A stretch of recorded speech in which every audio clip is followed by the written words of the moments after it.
Hello everyone and welcome back to the channel. Hope you're all safe and healthy. So today I'm going back to the Al Sabir Cars dealership to take a look at the new facelifted 2023 BMW X7 LCI. And in this video I'll go through all the changes that BMW have done for this facelift, and in the end we'll answer the question, is the new facelifted BMW X7 the best full-size luxury SUV in its segment or not? So do stick till the end. And before we go ahead and talk about the X7 itself, I just wanted to give a big thanks to Al Sabir for allowing me to come to their showroom and make a video with the BMW X7. So to show my appreciation, I want you guys to go ahead and follow them on their Instagram page. The link will be in the description below, and you can take a look at the amazing collection that they have. And if you're watching this video from Riyadh, Saudi Arabia, and you're looking to buy a new BMW X7 or any other luxury car or non-luxury car, I'll leave the location link to their dealership down below as well in the description. You can come here, visit their showroom, and take a look at all the cars that they have. And if you're new to the channel, guys, do leave a like and do subscribe to the channel as well, and do turn on your bell notifications so that you'll be the first ones to know when I upload new videos. And now let's go ahead and take a look at the X7. Alright guys, so here's the new BMW X7 LCI. So LCI stands for Life Cycle Impulse. That is the name that BMW give to their facelifted models. And let's talk about the X7 itself. So the X7 is BMW's full-size luxury SUV. It is a 3-row SUV with capability to seat 7 people. And the competition the X7 faces is quite good as well. You have the Mercedes GLS, you have the flagship Range Rover. Then from America, you have the Jeep Grand Wagoneer, you have the Cadillac Escalade, you have the Lincoln Navigator. The American competition are the main heavyweights in this class. But the X7 is quite good overall. It is a bit smaller than those American SUVs as expected, but it's still a pretty good SUV. And let's talk about the changes that BMW have done for the facelifted X7. And the first change is the new key fob, which looks quite good and feels quite premium as well. You have your lock button here, unlock button, trunk open, and I think it's kind of favorite button. This one you can assign it some different functions. I'm not sure about it. If I'm wrong, you can correct me in the comments down below. So this is the first change. Then the other change is obviously in the front. You have the updated headlights, you have the updated bumper. And since this has the M Sport body kit on it, you also get the option of adding the 50th anniversary M badge. It's an optional extra, by the way. If you want it, you can option it and get it on the X7. But if you don't want this badge and you want the standard badge that you get with BMW, you can get that as well. So let's take a look at the front design. So this is the updated front. You have the split headlamp design. Up top are the LED DRLs. Down below you have the headlight cluster themselves. And if you want to turn on the headlights without unlocking the car and stuff, you can do it via the key fob. You see this diamond button, you just hold it for a second and the headlights turn on. So up top you can see the LED DRLs, down below we have the headlight cluster, and if you want to see the indicators, you just press the unlock button and you can see the top DRLs turn into the indicators as well. So quite good. The grille is the same as the previous X7, no changes over there. But this particular X7 looks like it has the illuminated grille option. So as you can see, we have LED lights down below over here, and especially at night it looks much better. Obviously at the moment you cannot see that under the bright showroom lights, but you do have that and it looks quite good. Then you can see the grille surrounds are blacked out. It's an optional extra. You can keep it silver if you want, or if you want to black it out, you can do that as well. And like I mentioned before, this particular X7 has the M Sport body kit. So the front bumper is a bit sportier than the standard X7, and here's how the standard X7 looks, by the way.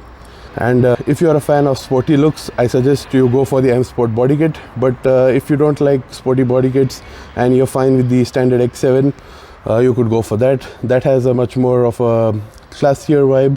This has a sportier vibe, so it's up to your preference. Then in the middle of the grille you can see we have the front camera, and down below we have the huge radar sensor for all the safety systems and cruise control settings. Then right below the headlights you can see we have this air vent here. It's an actual real air vent which smooths the airflow down the side to improve the aerodynamic efficiency. And no changes in the hood. I think it looks exactly like the previous X7. so no changes over there. And in terms of paint, you can see this particular model here has this metallic black. Being a BMW, you do have a lot of paint options, but the way this thing is spec'd out, especially with the blacked out grille and the black paint, the front of the new X7 looks quite imposing. And if you see this coming behind you in your rear view mirror, you will definitely want to intentionally move away and give the X7 the way to go ahead. So this is something I quite like. It has a good presence. Then let's move on towards the side. So the side profile of the X7 is pretty similar to the previous model. I don't think there are a lot of changes over here, but you do have new wheel options, so we'll take a look at those. So here are the front wheels that you get with the M Sport package, and you can see we have the 50th anniversary badge in the middle. You have the M badge right over here, and by the way, this wheel design looks quite good. This is a 22-inch rim, and it's sitting on a 275 section tire, and you have a 40 series sidewall. So despite being such a huge rim, you do have chunky tires as well, so they obviously provide you a good on-road performance, and I think they also provide you a decent off-road performance as well. Behind the rims, you can see we have the M Sport calipers, and the disc brakes are pretty huge as well. Then moving along the side, we have the M badge on the fenders because this has the M Sport body kit. You have the side vents here, which are real, so no fake vents on a BMW, which I like. Here are your side mirrors, you have the LED indicator, your blind spot camera, and you have a small side skirt at the bottom as well. Up top you have blacked out roof rails. If you want, you can get them in silver as well. And then we come to the rear tire. So the rear tire is the same size as the front. It's a 22-inch rim, but the rear tires are wider than the fronts. So this is a 315 section tire, and you have 35 series sidewall. And again, behind the rims you have the blue M Sport calipers and huge disc brakes as well.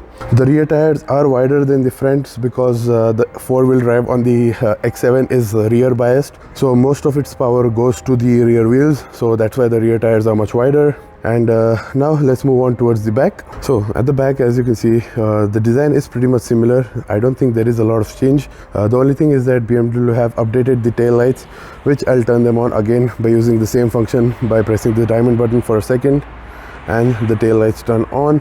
You can see we have the nice LED lighting, and you do have some graphics on the side with the BMW logo as well, and they look quite good. And the indicators, by the way, are just integrated at the top over here. Then we have some badges. We have the X7 badge, again the 50th anniversary badge, and the X-Drive 40i. So this particular model is the base model, the 40i.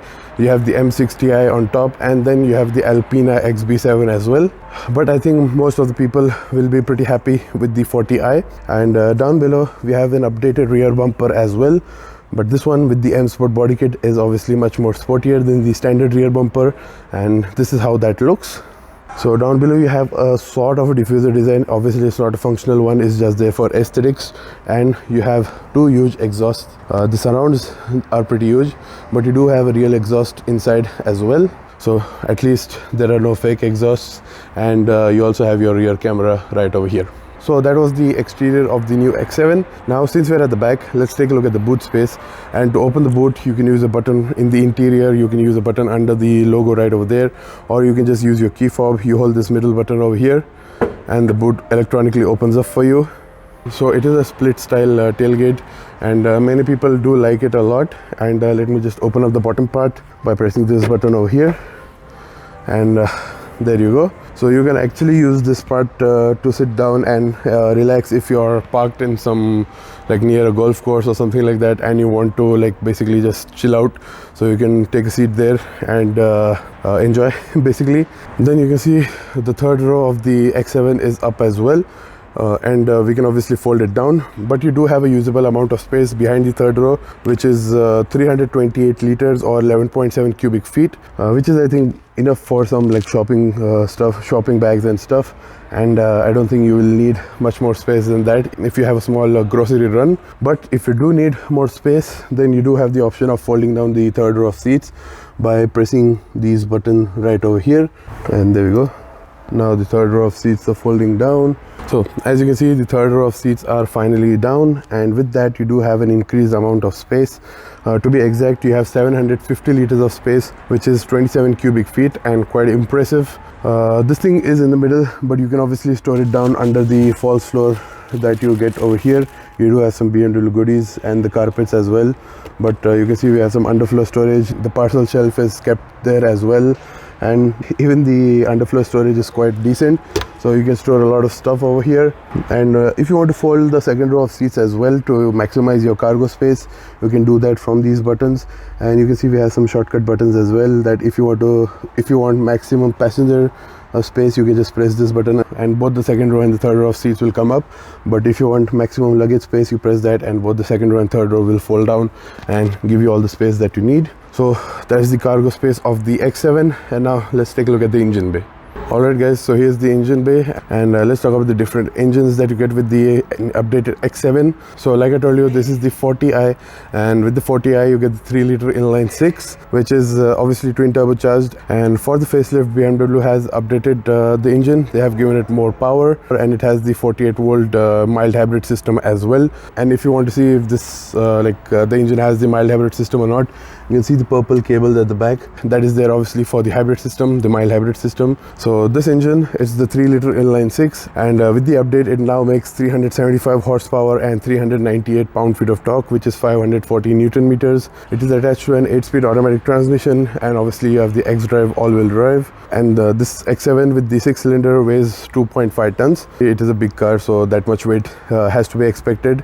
But despite the weight, the X7 40i can go from 0 to 100 in just 5.7 seconds, and obviously it is limited to a top speed of 250 kilometers per hour or 155 miles per hour. So I think this base engine is quite good for, I think, majority of the people that might want to buy the X7 for its increased practicality over the X5, and I think they'll be pretty happy with it. You will get a good fuel efficiency, you have a decent amount of power, so I think that's quite enough. But if you are someone who does like a lot of performance, then you have the M60i, which provides you with the 4.4 liter twin turbo V8, and you have 530 horsepower there. Obviously with the V8 the weight does increase, but still with the added horsepower the performance is quite good.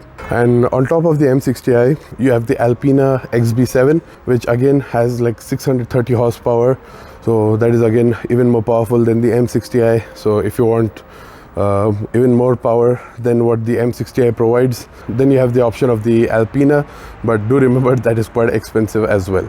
So that's all about the engine bay. Now let's move on to the interior and take a look at the changes that BMW have done over there. Now before we head to the interior, I just wanted to show you the fuel economy of the new X7. So this is the 40i with the 6-cylinder engine, and you have 11.6 kilometer per liter fuel economy, which comes out to very good. And that is the advantage of having the 6-cylinder over the 8-cylinder. So if you're someone who does want a practical and fuel efficient X7 at the same time, you can go with the 40i. But if you don't care about fuel economy and just want performance, then you have the M60i with the V8. And now let's take a look at the interior, and the door handles and everything are same, no changes over there. So this particular X7 is really nicely equipped, by the way, and you can see the interior looks quite good, especially with this two-tone black and brown leather, and it looks quite good. But let's start with the door trim, and up top on the door you have this nice soft touch black leather, which feels really nice to the touch. Down below you have your central locking door handles, memory seat controls, and you have your massage function here as well, along with some other seat controls. You can also control the rear seats from here. And below that you have your button to open the tailgate, your window controls, which feel really nice and high quality. They don't feel cheap. And then we come to the brown leather, which is again really nice and soft. It actually feels really nice to touch it. And then down below we have the wood trim. Not a fan of this wood trim. I would have gone for maybe carbon fiber finish or an open pore wood finish. I'm not a fan of glossy wood veneers. That is just my preference. You might have a different one. Then you can also see this particular X7 is equipped with the Harman Kardon stereo system, and the speaker grill is right over here. Down below we have a silver strip that also houses the LED ambient lighting, and then we have another speaker grill right below the wood veneer. And down below this is also covered in leather, which is nice and soft, and you have a decent amount of door storage as well. And then we move on to the side. You can see with the M Sport package you get the illuminated M side sill plates, and these are how the seats themselves look. Really nice and soft. You have a really nice diamond pattern on them, and as you can see, this particular interior is equipped with the BMW individual leather package, which again just shows how well equipped this particular X7 is. So BMW individual is the top of the line interior trims that you can get in a BMW. So this particular X7 has it. And down below you can see the seats are electrically adjustable all the way. You have lumbar adjustments, and you have every single adjustment that you can think of. And now let's jump into the interior, and I'll show you the changes that BMW have done over there. Alright guys, so I'm in the interior of the updated X7, and let's start up the systems first. So you have your start stop button right over here, and let's start them up. So there we go, the systems are on, and let's take a look around the interior now. So you can see the dashboard is really nice and high quality, and that's to be expected. This is the flagship SUV that BMW makes, and everything that you touch is high quality. Nothing feels cheap. So that's something I quite like. So obviously the big change that BMW have done in the interior is the new screen that you see right behind the steering wheel and right in front of me as well. You have redesigned center console as well, and I'll go through all of the changes. So let's start with some of the features around the cabin. You can see BMW have added some kind of pattern over here. I think it's just there to look good. I don't think it has a particular function. Then down below we have the AC vents, which feel pretty high quality and look quite good as well. You have the silver metallic trim around it, which looks quite good. You have your light controls right at the bottom. Then here is the steering wheel, is the M Sport steering wheel. Is the typical BMW steering wheel, quite chunky. But this is the old design. I actually do prefer the one that you get on the new 7 Series, and that's something I'll really like. Then behind the steering wheel itself you have your indicator controls, and you have your wiper controls as well. You have some paddle shifters right at the back, and on the steering wheel you have your cruise control settings on the left hand side, and on the right hand side you have some of the buttons to control your digital driver's display. So let's go through the digital driver's display now.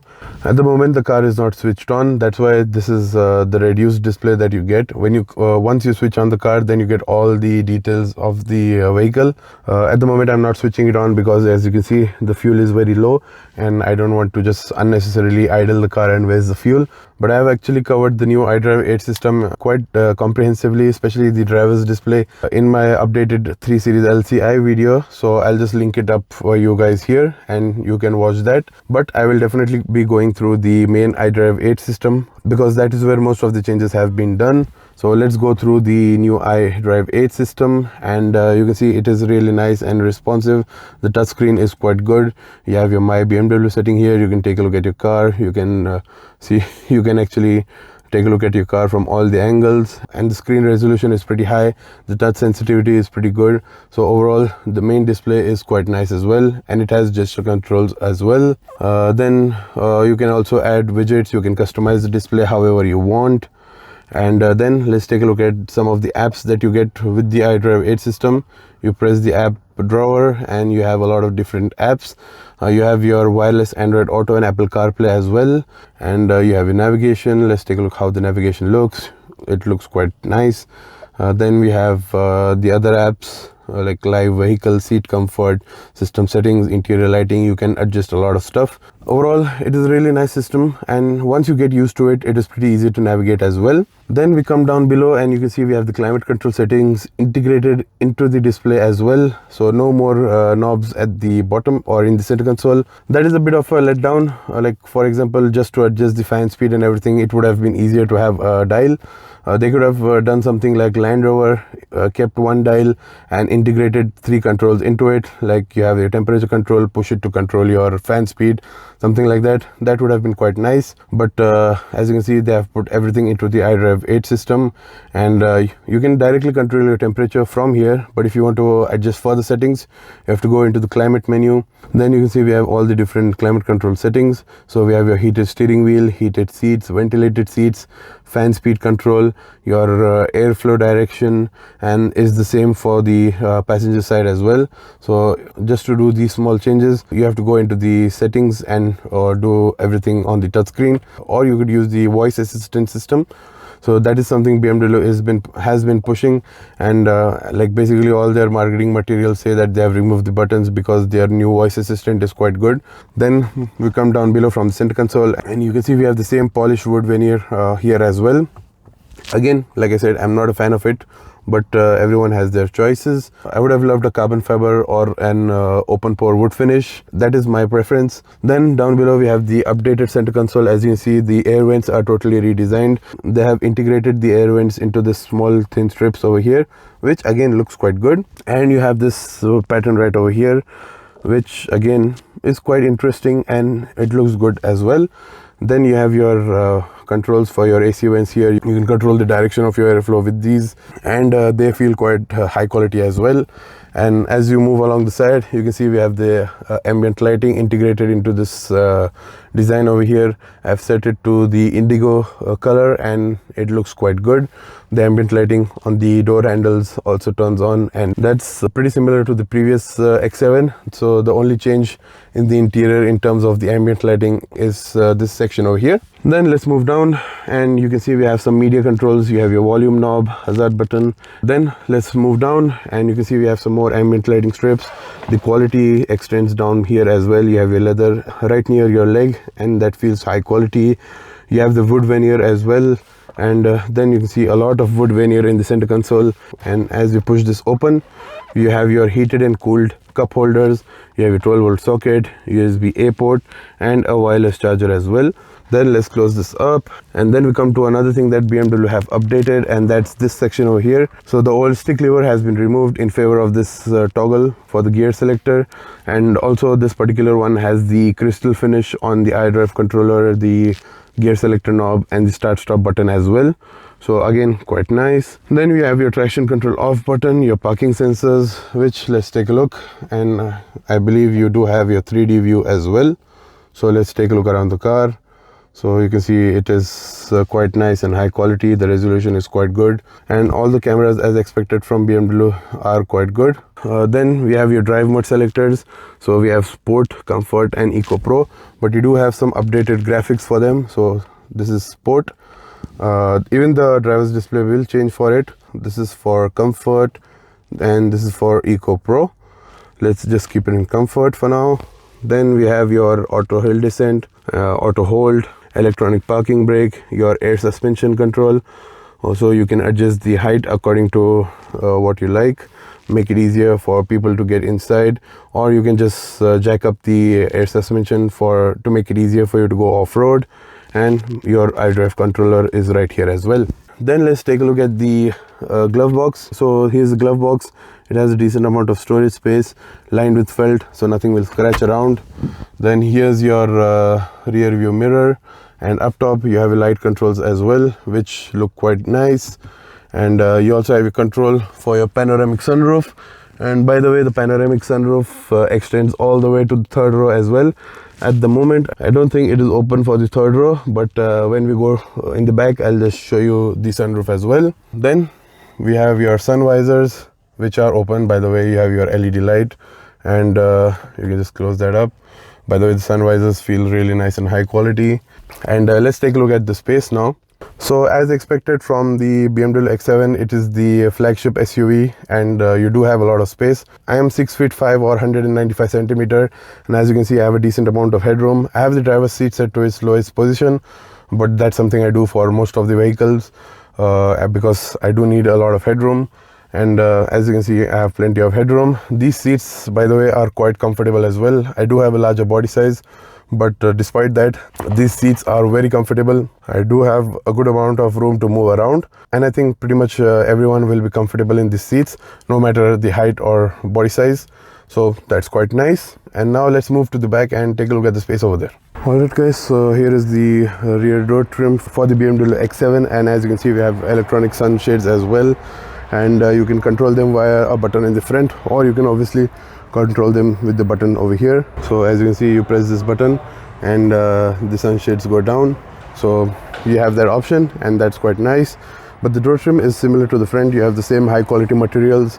The leather up top is nice and soft. You have your armrest, which is again nice and soft. You have the window controls, again high quality door handles, speaker grills, wood veneer. You have another speaker grill right over here. You have your aluminum strip along with your ambient lights, and then we have a decent amount of door pocket storage as well. Then here you can see we have the illuminated M-sill plates as well, and these are how the rear seats look. We have an additional pillow near the headrest just to give you more comfort, and these seats are again really nice and high quality. You can see the seat belts have the M logo on them, or the M colors, you can say that, and these seats are electrically operated. And before we take a seat in the second row of seats, I'll show you the third row as well. So to get into the third row, you have to press this button over here. Just hold it for a second and it should work. Sometimes it's a bit temperamental, I don't know why, but there we go. The front seats moves a bit forward, then the second row of seat moves forward as well, and then it tilts upwards. You have to hold it all the way, I think so. So that's quite a hassle, but then you have a good amount of space to get into the third row. I won't be getting into the third row because I know for sure the third row is not for someone as tall as me or someone as big as me. So I'll just show you the features from here. So third row of seats, so people in the third row will definitely be comfortable. You can see the seats do have the same high quality leather as in the front. You do have a leather armrest, you have your cup holders, and you have your AC vents up top as well. But the people in the second row do have a sunroof as well, and let's see if I can open it up. So there we go. You have a button to open the sunroof from here in the middle. Those are your reading lights as well, but as you can see, the third row of passengers won't feel very like claustrophobic because you do have a lot of light coming inside, and that is something quite nice. You do have some connectivity ports as well. You can see we have a USB-C port, and also it looks like you do have some ISOFIX points in the third row as well. So overall, that's the third row for the BMW X7. Now let's jump into the second row, and again I have to hold this button all the way. So let's do that. Alright guys, so I'm in the second row of seats of the X7, and first things first, I have to say, like if you set the second row of seats to its like normal position, like so that you have space for the third row of passengers as well. Someone as tall as me cannot sit in the second row then, because I have the driver's seat set to my driving position, so I cannot sit directly behind myself. But thankfully BMW have provided you with the adjustable second row of seats, and you can just slide them back to create more room for yourself. Especially if someone is not in the back, you can create a good amount of knee room, and I feel pretty comfortable over here. I have a decent amount of knee room exactly behind myself. But the one thing I'm not so sure of is the headroom. So as you can see, since the second row of seats are a bit higher than the seats in the front, obviously headroom gets affected slightly. But since this cap is a bit high, that's why it touches the roofline over here. Without the cap, I'm fine. But people who are taller than me, who are taller than 6'5", will definitely have an issue with the headroom in the second row of seats. These are not height adjustable. They just slide back and forth and recline. They just have that function. But I think despite that, it's pretty comfortable over here. The seats feel quite nice and comfy, and I'll just show you some of the features around the interior. There are not a lot of changes in the second row of seats. You just have some light controls here. You have your connectivity port right here, so you have a USB-C port and an attachment, so you can basically buy an accessory which allows you to attach your iPad. You have some seat back storage as well. Then you have some climate control vents for the second row of passengers. By the way, for the third row of passengers, you do have your climate control right here, so that is something quite nice. So the third row of seats are also heated and cooled, by the way. The second row of seats are also heated and cooled, and at the bottom you do have some storage space along with a 12-volt socket and 2 USB-C ports, and you do have an armrest as well. So let me just show that to you. The armrest is nice and comfy. You do have some storage space, and you have your cup holders as well. So that's all there is to show in the back seats. So guys, that was the video for the BMW X7. Hope you enjoyed it. Unfortunately, I couldn't drive the car. That's because the cars in showrooms like the Al-Cyber showrooms are usually there to be given directly to the customer as they purchase it. So that's why no test drives are available. But to to answer the question that is the X7 the king of the full size luxury SUVs, yes and no. In terms of space, obviously it's not a king. I think the GLS is slightly bigger, and then you have the American SUVs that are a whole lot bigger than the X7. But in terms of driving performance, the interior quality, the electronics, the technology, or the overall technology in the X7, I would say that the X7 is the king of luxury SUVs in that regards. Off-road capability, obviously that will go to the Range Rover, but other than that, if you want an all-round package, I think the X7 is one of the best in the segments. From what I have read about the X7, it drives really good, it has good comfort because of the air suspension, and despite having a good comfortable ride quality, it can handle pretty well as well, so that's another bonus. And I think if you're looking to buy the X7, the 40i is the best option. You have a good balance of performance and fuel economy. If you want a lot more performance, if something that you really need, which I don't think many people might want it, where are you going to use 530 horsepower in a 3-row SUV? So, but if you do want it, you do have the M60i, or if you want even more power than that, then you have the Alpina XB7 as well. But for majority of the people, I think the 40i will be enough, and that's all I have to say. So if you enjoyed the video, guys, do leave a like and do subscribe to the channel as well. Do turn on your bell notification so that you will be the first ones to know when I upload new videos. And thanks for watching, guys. Stay safe, stay healthy, and bye bye.